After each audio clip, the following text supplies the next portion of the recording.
మనకి దేవుడి విగ్రహాలలో కూడా శివలింగం చాలా గొప్పదండి.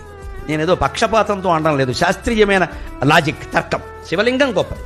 ఇతర దేవతా విగ్రహాలన్నిటికంటే శివలింగం గొప్పది. ఎందుకంటే శివలింగానికి కళ్ళు, ముక్కు, చెవులు, కాళ్ళు లేవండి. గమనించండి.